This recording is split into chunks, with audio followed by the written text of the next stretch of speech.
Okay, so first things first, I know a lot of things are said about this movie. Some of them good, some of them bad. But we at the Undercover Brony pride ourselves on our objectivity. We examine the cons, the pros, as well as the negatives, and the other bad things. So let me put this as objectively as I can. This movie sucks. Yeah, this is definitely a movie that, upon first viewing, it's good, but upon further viewings, especially with the sequels, it is just horrid. It just it doesn't work as a movie with the sequels and everything. And I think Snakeskin's already out of the call. Lovely. Is this really gonna be how we're gonna have this movie? Kind of fits that it's this movie. Um, but yeah, this movie does indeed suck. When I first saw it, it actually wasn't that bad. It actually exceeded my expectations. My expectations were low in the first place, and it was thankfully above that. But yeah, this movie I does think kind of that I think suck. that I think that worked. That joke worked a little too well. I ended up uh, turning off the putting the laptop on rest mode. My bad, y'all. So yeah, I do agree with the sequels and everything. This movie does suck. Yeah, I know I had it in my lower third. This movie I can literally sum up as the sequels are better the movie. Yep. It's kind of like it's kind of like the one and the same with like the prequel trilogy. It's like Revenge of the Sith is better than Phantom Menace. Well, I mean, Attack of the Clones is also the worst. Star Wars. Okay, how about this? It's like the Star Treks, right? The first Star Trek movie is okay, but Wrath of Khan's great. And hey, Pop, what was the third Star Trek? That was Search of Spock. Yeah, that was a good one. The fourth one was weird though. That was the one with the space whales. Mm, There's some context with that joke with the, but yeah, no, this movie's not that great. So yeah. I have to take us. I have to like pull like a Peabody and Sherman from Rocky and Bullwinkle because Mm, I need to get in the Wayback Machine here, and I have to remember when this movie came out and the mindset of the fan at this point to really put into perspective. I think why a lot of people's opinions were soured on that movie from the get go and even today. Don't get me wrong, the movie I still think isn't that great, but the year was 2013. We just got the pretty cool season 3 premiere. They fought Sombra, Spike saved the day, everything was well and good. But the episodes for season 3, their reception and, honestly, quality, some of them were a little on the hit or miss side. And then, not to mention, the Brony fandom was at its peak at that point. So, with peakness like that comes things like, rumors and leaks and stuff like that. I think it was like not even halfway through season three's run, and the news had already broke out that Twilight was going to become not just a princess, but also an alicorn, which that alone raised controversy because that was the first part. Because then people were like, it was a fight between whether she deserves it or not, or whether she deserves it if they're rushing it. And then the season was only going to be 13 episodes. So then the whole syndication thing came into play, and then they were talking about how they're ruining the show, make it corporate. So all that was whatever. And then it didn't help that season three also had Spike at Your Service. Well, hmm fast forward to near the end of the season's run, we get rumors that something called Equestria Girls is coming out. Now, the name Equestria Girls was weird in the first place because there was that, little popular fan made song, the Yep. Equestria Girls thing. Yeah. So people thought that was half weird and half fan servicey and just kind of dumb already. Then we find out that it's basically the setup is basically the premise for an AU fan fiction, which is all the ponies are I was about to call them homies. All the ponies are humans. Twilight ends up All the yeah, I know. ponies are homies. Yeah, Twilight goes from the pristine Crystal Empire to like this total barrio. You know, it's On like this, the day of my daughter's wedding. oh my god. So yeah. So I have to tell you, a bit. I was one of the two. I think I made a video on it too when I didn't know how to make videos back then. I was one of the like two people out of like 500,764 that were like, you know what? Let's just give this a chance. But if I'm speaking honestly, I I mean, I'm sure you felt similar where it was like you still kind of had cold feet about the whole thing because, and Mm-hmm. I felt this too with season three. Some of the writing just felt kind of weird at that point, and I think some of that writing did transpire into. I think that's when quite a few people were getting tired of the whole, it's Pinky, don't question it mentality, which also plays into one of my griefs with Equestria girls. People were getting tired of Twilight's kind of Mary Soonest, even though she's really annoying. Just the basically what it came down to was the characters were kind of being flanderized just a little bit. So then Yeah. Equestria Girls actually comes out, and it comes out after the season three premiere. So let's. Oh, and then the news broke out about Flash Sentry because in the trailer, Twilight talks to who everyone dubbed named as Brad. Yeah. Bumping the Brad, and he's just like, "Hey, you okay?" And helps her up and whatever, and and I don't care what anyone tries to tell me. They can tell me he's a flat character. They can tell me he's an underdeveloped character all they want. I'm just telling you right now, the sole reason at the time that people didn't like Flash Sentry was solely because it meant that it was going to ruin their lesbian Twilight ships. Here's the Okay. thing. Here's the thing with that though, And I and just want to point out one quick thing. The only reason that Hasbro has refused to develop Flash Sentry more is because they're like, oh, they had to make a decision. They're like, okay, we really want to push this Equestria Girls line, but we're gonna have to make some sacrifices. If no one's gonna give this Brad guy a chance, and we need to sell Sunset Shimmer as the star of this part anyway. So we're just gonna have to cut Brad, put Starlight Shimmer over even more than we already were, and I mean, I think that's what they had to. That's what they decided. yeah, and out of everything that Lily Pete's done, which I do not watch her anymore, especially with all the fallout between her and Josh Scorcher. Yeah, However, I will say that he was or she was very right on saying that Brad was actually made as a joke character. I mean, think about it. This is a guy like any high school guy, not all, but most are, they go from one girl, then the breakup, then the next girl, then the next breakup, and just boom, boom, boom, boom, boom. It's no holds barred in that regard. And it's just like, you yeah, know, that makes a little too much sense, especially when talking about Flash Sentry.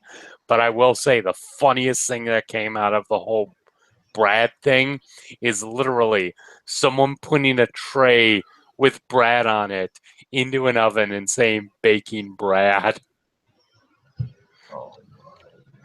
I tell you what. To this day, I still feel sorry for Flash Sentry, and I feel bad. I feel bad for people that genuinely ship Flashlight because I've read some Flashlight ship fics, and some of them are really good, really well written. But kind of like Flutterdash and in more recent years Twidash, they people thumbs it down and dislike it solely because it's a ship that they don't like, which is Wow. and anyone that watches Steven Universe can back me up on there. We're going through a similar thing right now with two ships named Lapidot and Amadot. It's the same exact thing, but but instead of just instead of the Brony fam, which is a combination art appreciators and high cultured man children. With Steven Universe, you have to throw in you have to throw up half people that are soul searching for themselves and half pretentious SJWs, which is arguably even more toxic. Well, think about this. When it comes to SJWs, look at any of the SJWs. I feel there's something genetic there.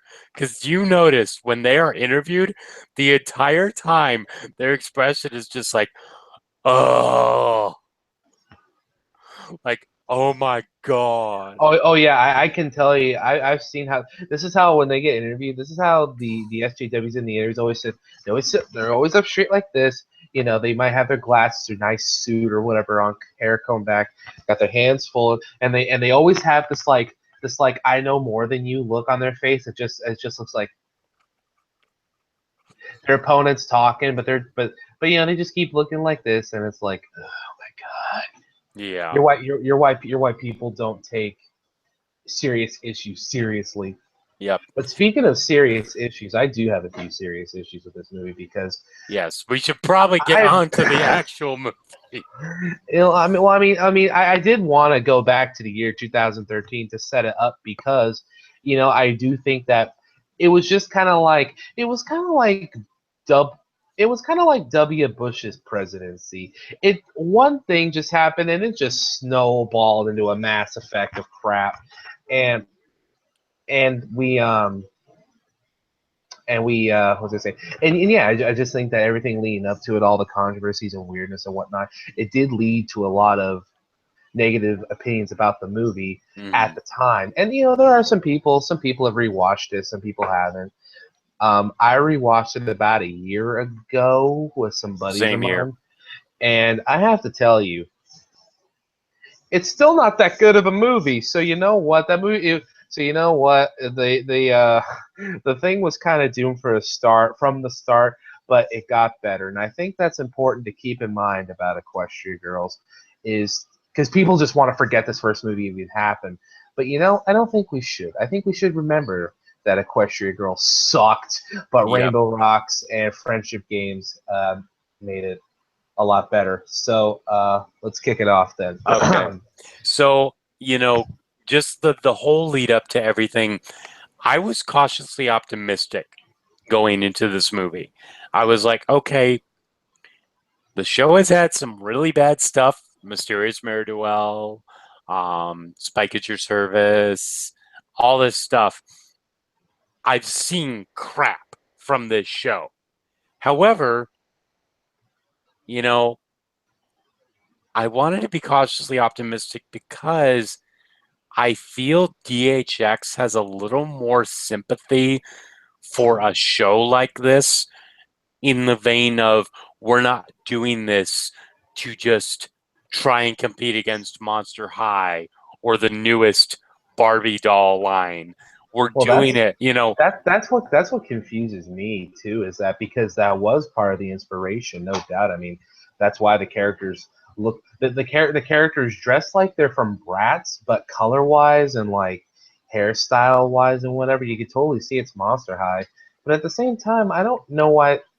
I agree with you that that the intentions weren't fully like that. But at the same time, I have to wonder why they even cared. I mean, My Little Pony's been blowing those guys out of the water for years. Those guys like come in phases. This show and its merchandise has been on top for the last 6 years. I know. So, it starts off with Twilight just got the princess thing and she has to go to a summit. And I'm thinking, wait, the summits that the writers do at the beginning of each season, is that what you're referencing there? And the fact that Pinkie Pie makes a Transformer sound and says nervous sighted in the same scene, it made me so happy because I'm a Yeah. huge Transformers fan. Not the Michael Bay craptastic movies. I'm talking about the original 80s movie. Go Oh, see that movie. It is so good. there was a Transformers series they aired on Cartoon Network when I was a kid on Toonami.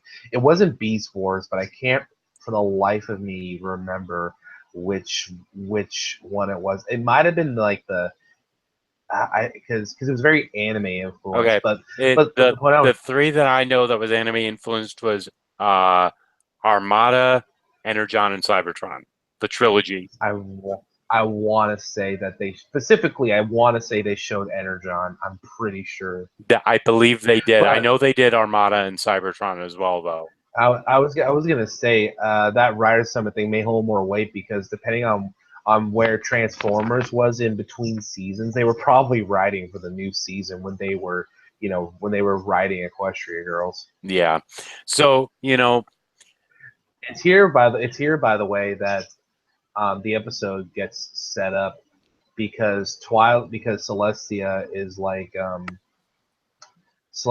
hey Twilight, we need to get you coronated, and Twilight's like, sweet, am I gonna be a Disney princess? And she's like, yep, you're gonna go right up there with Cinderella and Mierda or whatever her name is from Brave, and Twilight is like, and Twilight is of course nervous and whatever, but honestly, the nervousness of her being a princess is kind of secondhanded considering she doesn't really talk or care too much about it once she gets inside the mirror world. So so they set it up. Celestia brings mention to the crown mhm. that that they'll need for the coronation thingamajig, and Celestia pretty much all but says, "Gee, I sure hope nothing happens to this." And what's really so sad is why is Twilight's crown the element of magic, element of harmony? You couldn't Yeah, choose any other crown. It had to be the I element of didn't magic. I didn't know that. I didn't notice rather. I didn't notice that until the second time I watched it, and someone pointed it out to me, and I was thinking to my and I felt like such a jerk because the first thing I thought of was like, well, that still doesn't explain why there were 7 pedestals. Hmm. And I want to say that was probably a plot point Lauren Foss wanted to come back to later, but they just scrapped it. yep. That or there's something there with Sunset Shimmer that they want to do, but they haven't, or maybe it's something reserved for Starlight. All I know is that that is something that none of the writers have ever talked about, and some of the people that work on the show have still been there since season 1. Yep. So you're looking at the fact that it does a really nice intro. I will tell you that. Yeah, The Equestrian Girls whole, has the intro game down on fire, dude. I mean, it looks like a modern day PMV. I mean, not so Basically. much with the After Effects, but like the simple stylist coloring and the motion of everything. And it has some nice upbeat music to it. And it does work in this setting because you're looking at it in the fact of, okay, we want to make mention of the bronies in this regard because their biggest thing is the PMV.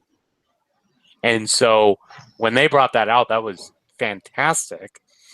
And then we get I want to say Starlight Glimmer because she's the basically the actual MLP version of Sunset. But Sunset Shimmer comes up, and let me just say, I freaking love her design as a pony. She looks like a phoenix almost, like with her Well, coloring and everything.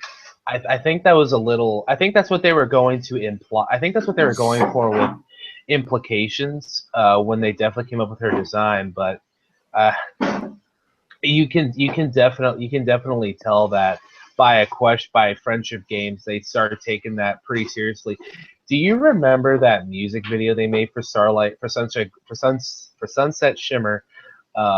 Like right before they released a few of them before and after Rainbow Oh, Rocks. my past is not today. My pass is not today. Good song, good message, blah blah blah. But yeah, and I think the chorus is literally like the phoenix, I will rise, and I'm just like, hold on, are they trying to tell me that Starlight Glimmer is a pony phoenix hybrid? And then second off, hold on, are you trying to tell me that phoenixes exist in Equestria? And then I remembered, hold on, phoenixes exist in Equestria, and then I thought, why aren't there more phoenixes in this show? I know. We've only had We've only had Pee-wee. two.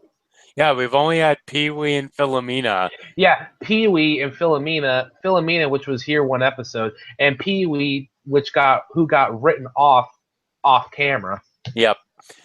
So, Hashtag Phoenix Lives Matter. So Sunset steals the crown, replaces it with a fake one, and I'm like, okay, how did you know that's what it looked like? Number one. And number two, even if you did know what it looked like, how would you have even known it was there if the portal didn't open until that night? This movie has so many plot holes. Oh yeah, Ridiculous. it's got the kind of plot holes that would make Tetsuya Nomura or George Lucas jealous. Yeah. Like, the sequels don't fix the plot holes, but the sequels just make it a point to have less plot holes. Yeah, and the whole plot holes thing, like with Rainbow Rocks and everything, you're looking at it in the fact of, okay, this movie's good enough to stand on its own that the plot holes are not as noticeable now. This Yeah, one, it doesn't have that feeling, so you notice the plot holes all the more. and then to go back to Starlight Glimmer, because what happens next is she steals the thing and then goes to the mirror and blah blah blah. Really quick, Celestia pointed out to Twilight that was Sunset Shimmer, right? Yes, Or yes, it was a yeah, former yeah, because student. that's how Twilight knew her. Yeah. Well, that's the thing I was always curious, but not interested on. What I'm big on character backstories and origin stories or whatever. I guess that's why I've been able to put up with the fact that the last 6 Batman things that have come out have all been kind of origin stories. But but those are big for me because you know I think a good character is the kind of character that you don't see their start, you see where they are now, and then you can go back, and then later they go back and show the pieces, the parts that put the pieces of the puzzle of that person's mind into how they are now. I think that's why I like that Applejack episode they did this season about when she learned about when she started telling the truth all the time and why Big Mac went quiet, because 6 seasons in and they went back on that and they wrote it good. That's another thing, it has to be good.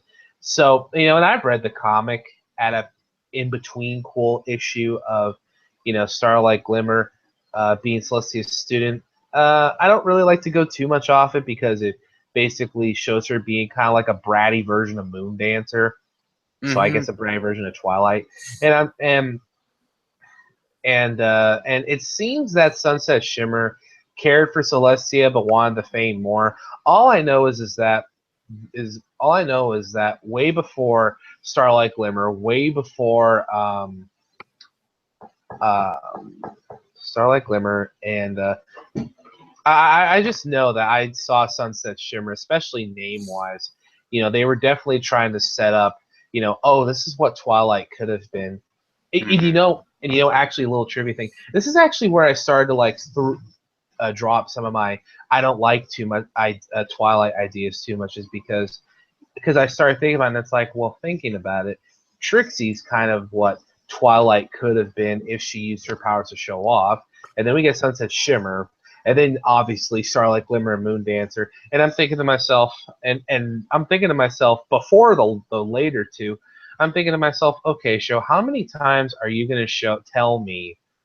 How many times are you going to tell me that Twilight's a good person and she could have been something bad? And apparently they were going to do it 2 more times, one of which was going to become a reoccurring character. So I guess I guess and the thing, and this has a point. This movie doesn't really do too many favors to Twilight for Twilight. I mean, Tara Strong tries her hardest with some of Twilight's dialogue, and when she jumps into the portal, I have to say, it's really a genuinely funny scene to me is when she realizes that she's a human and she's like trying to walk and stuff, and then Spike's like a dog, and they're trying to Yeah. get their bearings on the world and stuff. I'm like that's funny, but at the same time in the movie, every time she meets a new character, she doesn't. I mean, like her calling them by their names, once or twice, and expecting them to know her. I mean, that kind of makes sense the first time, but Mhm. because the first one she meet, it's this. I think it's the same order she met them in the first episode. So by the time she gets to Pinkie Pie, it's like you still don't get it. I mean, there's little bits throughout, but so at this point she's in Equestria World, which Equestria World. well, that's the thing. Coming soon to Universal Studios. Oh god. Well, you see, that's the weird thing. Equestria is called Equestria, but what do we call the Equestria Girls World? Do we just call it Earth? No, no, no. Let's call it Terra or It Gaia be or Earth something. 52. Earth. Part of the new 52. Bro, you don't even want to try to get into DC's like 50 other different multiverse continuities. At least Marvel did it really good with Doctor Strange. It's just like, yeah, there are a ton of different parallel universes, but we're just going to show you how we can make them collide. That's it. We're not going to say, oh, this Earth has this amount of characters, this Earth has this. It's just like, no, Oh yeah, no, they're it crazy, but they're awesome.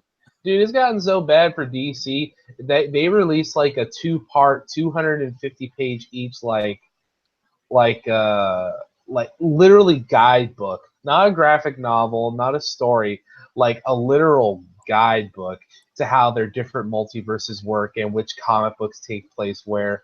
And at this point, I'm just like, you know, this is what I liked about the cartoons. When they went to another world, they just went to another world. They didn't like explain how I don't know, I'm getting a headache. So the point I'm trying to make is that Twilight's on Gaia is on Gaia Terra 52 now, and uh, she's trying to find Sunset Shimmer to get the crown back because as was established, Sunset Shimmer took it. And I need to bring up something very quick, very vital about the character designs, about the random NPCs in Equestria High.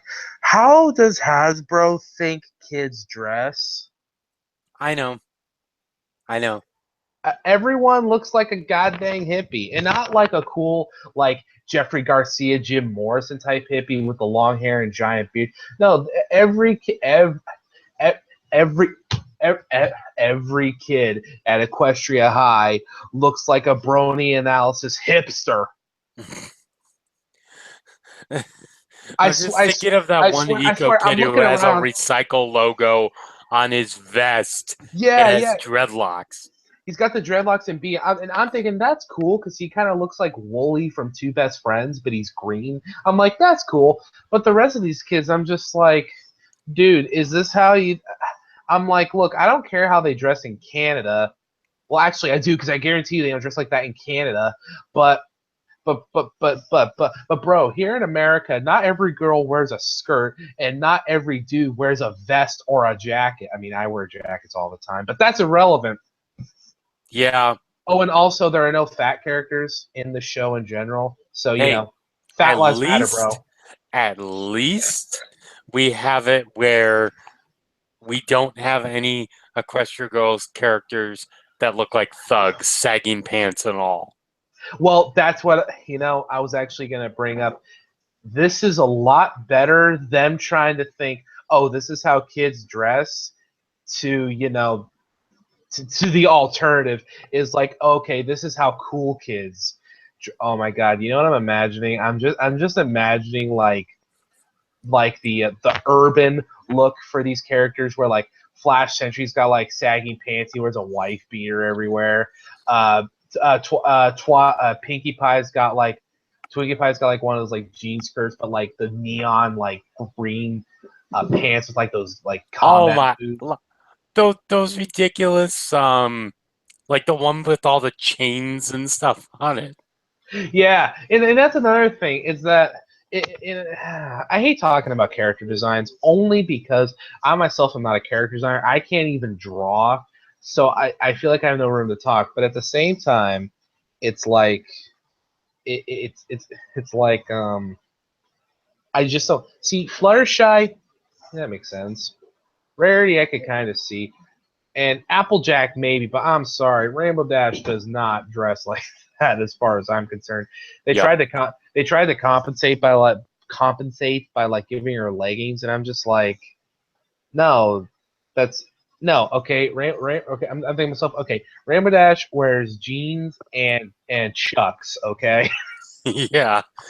At least they gave Scootaloo a pretty good get up. No, Scootaloo looks cool. I'm She like, had dang. freaking cargo pants on. I'm like, yes. I know, I'm like, dang, Scootaloo, you look cooler than your mentor. So, the whole thing. I wanna get to the subject of songs in this one. Bro, don't make me Rainbow shut the Rocks. laptop again. Okay, Rainbow Rocks has the only one where you remember every single gosh darn song because I they were will so memorable. do half those songs right here, right now, dude. These I'll put on my songs, Journey shirt to give me power. the songs here, there's only one that's memorable, and of that memorable song, it got boring after the first 5 or 6 times you heard it. Here's my thing about songs. There is a clear indication when a song is filler and when a song is in a good place. Like, for instance, Frozen, because this is probably the best example I could think of. That also people will know. The songs "Do You Want to Build a Snowman" for the first time forever. Those songs are in perfect spots because in first time in "Do You Want to Build a Snowman," it's to show the separation between Elsa and Anna and the effect it has on them. For the first time in forever, it shows it fleshes out Anna's excitement and Elsa's trepidation to the idea of the gates being open. Let It Go is in a perfect spot because Elsa is ran away, but she's finally free with herself, and she feels she's free to express who she is, which makes sense. But Olaf's song about wanting to go to the beach, that's filler. Like Fixer Upper, another filler. Fixer Upper is the Reindeer are better than people. Filler. at least that was just Kristoff singing a song to Sven. That wasn't a whole musical number. Oh, the opening song about the dudes cutting ice, that's filler. That's But the that, but first. that was a cool song. No, that's just it though. That was a cool song, and that's what I want to get back to with Equestria Girls, and that's what I want to get to about Daniel Ingram. I love Daniel Ingram. That dude puts together good stuff. But I'm officially convinced that after this day aria, that dude stopped trying because he realized, oh, okay, I can crap out good songs when I want to, but I'm also so good that I'm really good at just making songs whatever. But the problem is that I I feel like I've watched this show enough now I can tell when certain elements aren't trying. And I'm sorry, and maybe this is just me not liking it. I did not care for one song in this. Okay, you know what it is? He probably threw all of his heart and soul into Magical Mystery Cure. Because you can remember every song in that one. Such a good episode, and we'll get to that eventually. But I will say, Strange New World is really freaking boring. The All only the songs are funny filler and feel scene, like they shouldn't be there. the That's what I was only trying to get across. Is that the songs feel like they're all filler and that they shouldn't have even been in the movie. That's what I was trying to get across. the only good part of Strange New World is when she goes into the boys' bathroom. It's something that's done to death, but it's still funny. That was funny. Then you have, what was it? Trying to think. I feel like I don't even remember all the songs. That's how forgettable it was. There's the one. Don't they have a song in the cafeteria? That's the one that everyone knows. Oh, right, that's right. I forgot what it was about. See, when I thought of cafeteria song, I just straight up thought of the one from Rainbow Rocks because I'm like, oh, that's a good one. But yeah, this was the Help Twilight Win the Crown. Because the Yeah. whole thing is this crown is supposed to be given to the Queen of the Fall Formal, which I'm Okay. guessing Okay. is their homecoming dance. Okay. Here's my thing. Starlight starts. Oh my God. Sunset Shimmer switches the prom crown for their crown, and you see it in the pony world. Now, the thing about that for me is that you see what the Equestria crown looks like. Pretty extravagant. It's super cray, y'all. It's cool. But you see the prom queen crown, and I'm just like, dude, that looks almost just as good as the Equestria princess coronation crown. I'm like, okay, who in Equestria High blew the school's entire budget on a prom queen crown? What Yep. they should have been doing was spending the money on uniforms, the hippies. Well, considering Crystal Prep had uniforms, I kind of see where they're going with this. Well, yeah, that wasn't until 2 movies after this. Yep. They probably just thought, no, don't you remember? Don't you know, like every like school competition movie ever, it's the people without uniforms that are the free thinking cool guys, and the ones without uniforms are the uptight orderlies that need to get the stick out of their butts. I mean, that was definitely. Well, actually, I don't know. Most of the Shadow Bolt high cast seemed pretty cool, if not a little jerky. Yep. But So, yeah, yeah, Brave New World again. Okay, song. It's actually, I think it's actually Tara Strong singing for Twilight, which is nice. I mean, Rebecca Sinet, Rebecca soy shit. I should just say soy shit. Rebecca Chicken Noodle Soup is, Huh. you normally sings for Twilight and is a really good voice double for old T Strong. But it was nice to hear. It was nice for us to be reminded that Tara Strong is actually, I mean, not accomplished, but is actually a good singer. But I think my main problem with some songs, just in the show these days in general, but the songs in the Equestria Girls, I mean, the songs in the Equestria Girls just feels, even in Rainbow Rock, sometimes it felt and looked a little weird to see humans moving and dancing and singing to it. But in this one, they feel more like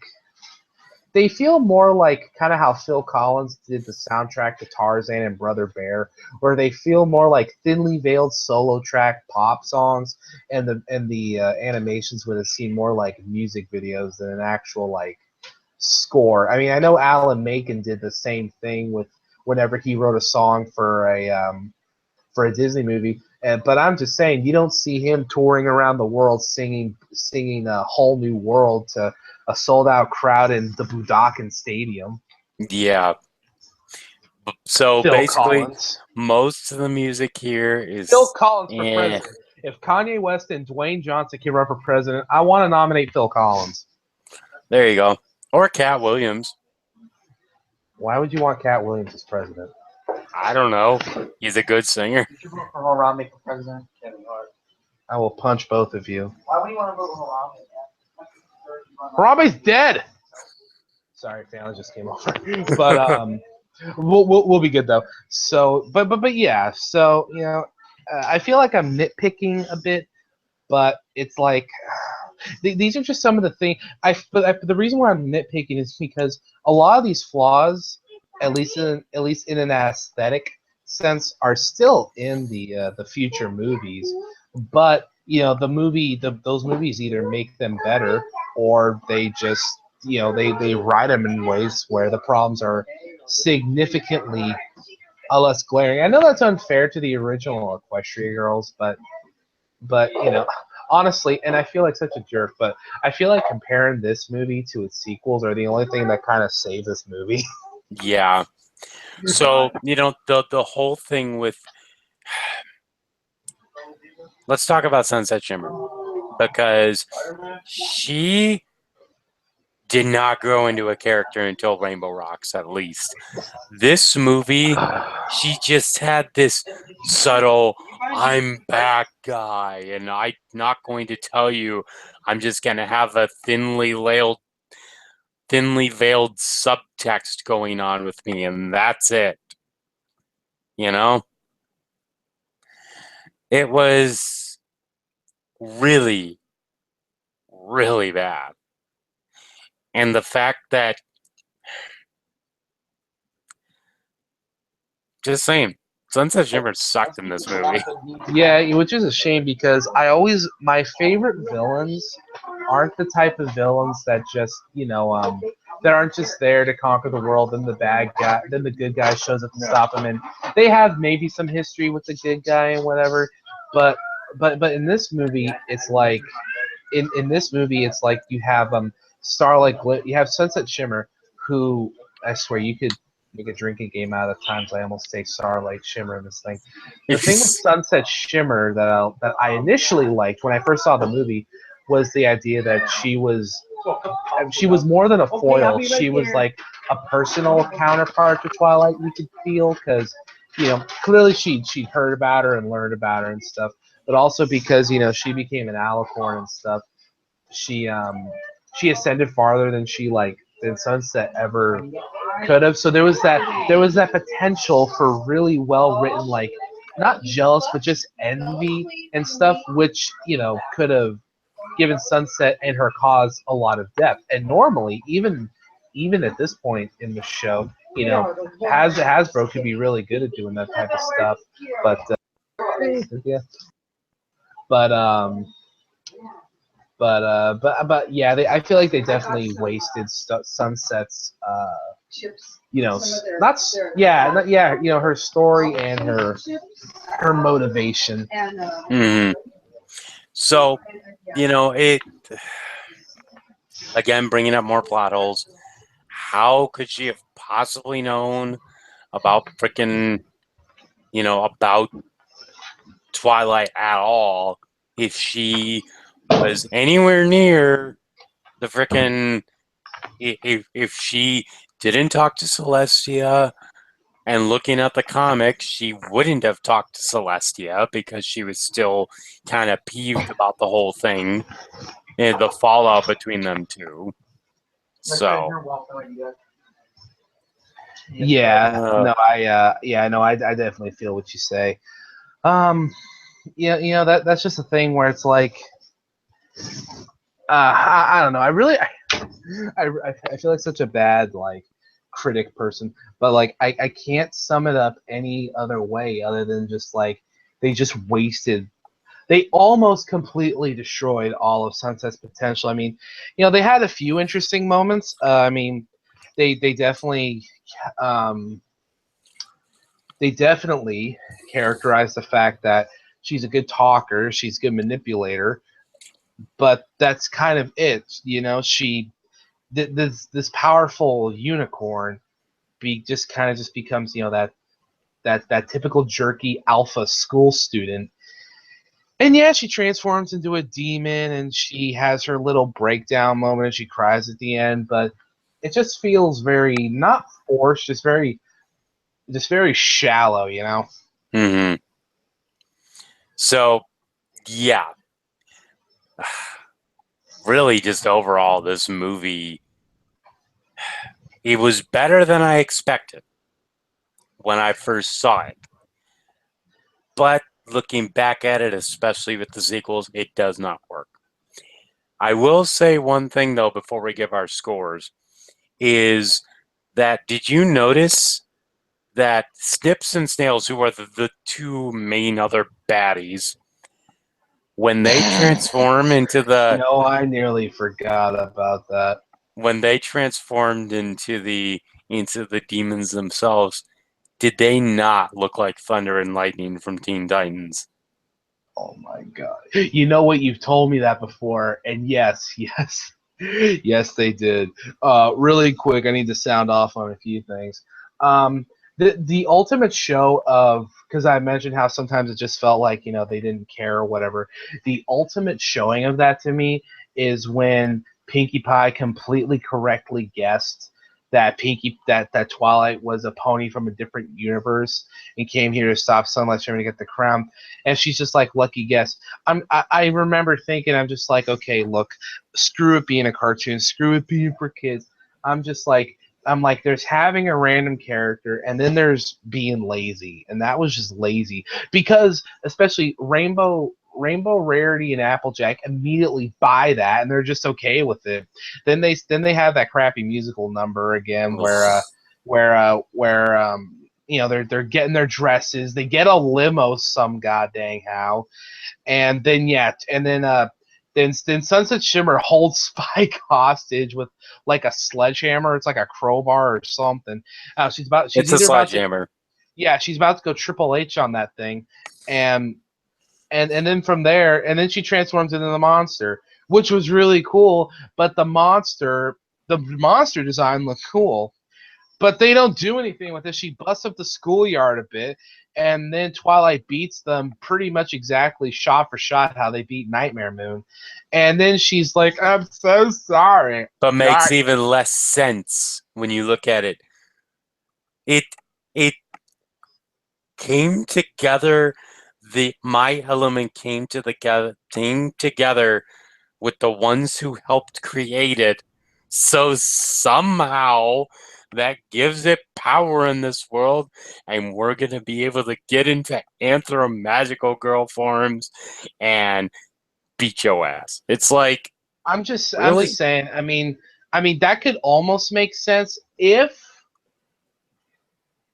they were gonna do like a multiverse thing that's like that crossovers it with like not soulmates, but just that not pathological, but just that manifest destiny thing, where it's just like in somehow some way the main six are like the chosen ones of their respective worlds and stuff. Kind of like again back in DC, there may not always be Superman, but there is always a super person, for good or evil. But that can be subjective based on the world. There may not always be Bruce Wayne as Batman. There may not even always be Batman, but there will always be a hero like Batman. Or like BioShock, there will always be a lighthouse to, blah blah blah. So if they were gonna do something like that, that'd be cool. And Twilight would be like, their main magic may not exist here, but these people are still special and blah blah. I'm just saying, there's like so many like cheesy Rocky four ways they could have done it that I would have accepted, because it's friendship is magic, but yeah, they didn't. This whole movie was to sell toys, and Rainbow Rocks and the other movies were still made to sell toys, but they were also made to be better movies. Yep. Now, before we do the scores, I want to say some things that I actually did like about this movie. First of all, they have YouTube in this world. They have the Cutie Mark Crusader song from season 1 playing in the freaking library. And it's right before Mark Crusaders. And right when they were about to say "When You're a Younger Pony," it shuts off, and I'm like, wow, that actually makes sense. But it's like there's the Apple Bloom scrolling through the YouTube comments, and it's just like some of these comments aren't the best. And I'm just like, it's the YouTube comments section that's a given. I'm just saying the YouTube comment section for president will be the most politically correct. It would if the YouTube comment selection was personified as a person, it would literally be a PC Nazi. Yeah. Like everyone should be treated equally, but everyone should also die equally too.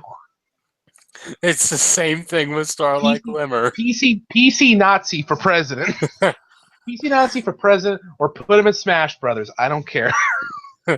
So, the fact that Sunset Shimmer tried to frame Twilight and put her in a bad light by putting that weird YouTube video with After Effects put on it, I'm just like, are they actually trying to reference TMZ there? Because if that's the case, that is awesome. Technically, they already referenced TMZ when the Cutie Mark Crusaders made that one episode back in season 2. Well, no, I guess that's just journalism in general. This one, yeah, no, I could def see TMZ though. There, honestly, there was some things I liked about the movie. I did like, honestly, I still liked Sunset Shimmer when I first watched the movie, not just because villains are always cooler, but like I liked what she could have been, but I also just kind of liked her at face value, kind of, just because it's like at this point it wasn't nearly as common or as obvious that Twilight would have a foil for a villain. Like you could even make the argument that Tyrek is somehow like an anti-Twilight character because she's super Jesus and he's like no he's like super devil and and Twilight's like super mecha death Christ. From Angry Video Game Nerd. But Yep. yeah, the songs are okay at best and press next chapter button on the controller at worst. I don't like a lot of the designs, but the animation of course is fluid as hell. And it's like I feel there's more bad than good, but it's the movie did set up for a really cool parallel universe that I really got invested in after the next movie. So is the movie all bad? Mostly, but it's a solid 6. Okay. Yeah, I will say this though. One more thing before I give my score. Let's talk about Spike. He was so good in this movie. Every time they go to Equestria Girls, Spike is like the best character. Especially in Legend of Everfree. It's like, I was having a good dream about squirrels. Oh my god. That's just like, yeah, I mean, Spike's always been one of my favorite characters, but in Equestria Girls, every time he's on screen, he kills it. I don't know what it is. Maybe because Deadpan Snarker Dog is like the best thing ever, but yeah, dude, it's great. It's great. Yep. So, yeah, I agree with you here. This movie gets a 6. It had some good qualities about it, but definitely not enough to bring it any higher than that, in my opinion. I know there's some people that would think a 6. Why did you give it anything above 0? But it's like, if you notice, I said the movie sucks. I didn't say it was like horrible or it's like the worst thing ever. I mean, Primus. Primus sucks, but look how awesome they are. Mm-hmm. So yeah, there's gonna be that one random guy out there that actually gets that. He's gonna be like, "Hey, Primus, bro," and I'm like, "What's up, Primus, bro?" So yeah, that's Equestria Girls. Next week we're gonna have Rainbow Rocks. I am super excited to talk about that one. Spoiler alert. We like it. It's amazing. So yeah, that's it from me, John. I'll bring my guitar and we'll make it a musical review, we'll do like a Norwegian black metal version of Rainbow Rocks. I'll call up my friend. I'll call up the dudes from Nightwish and have them make a remix of the finale song. No, I don't. Dude, you know what? Dude, if you really think if I knew the guys in Nightwish, do you think I'd be talking to you right now? No, I'm just thinking. No, we should do it sort of like I'm a goofy goober frog. I love the SpongeBob movie. That was just John, so freaking good. I have it. It's an epiphany, dude. Gather the Dragon Balls. All of it. We're gonna spend like 2 months making our reviews now, but that's because we're gonna score the entire reviews. Oh, so we're gonna have seasons 1 through 10 retrospective and the movie. Yeah, dude. I have Fruity Loops, so we have the technology. I have Fruity Loops, but I've got a Intel Core processor, so. Oh my god. Well, that's on the laptop, not on the tower. But yeah, Fruity Loops, bro. Yep. So yeah, that's it from me, John, and me, Snakeskin. And we will see you guys next week for Rainbow Rocks. Peace out, Dragon. Seriously, when you buy the DVD, the best thing they give you is a hair clip. It's just like, it just tells you how little of a crap they gave.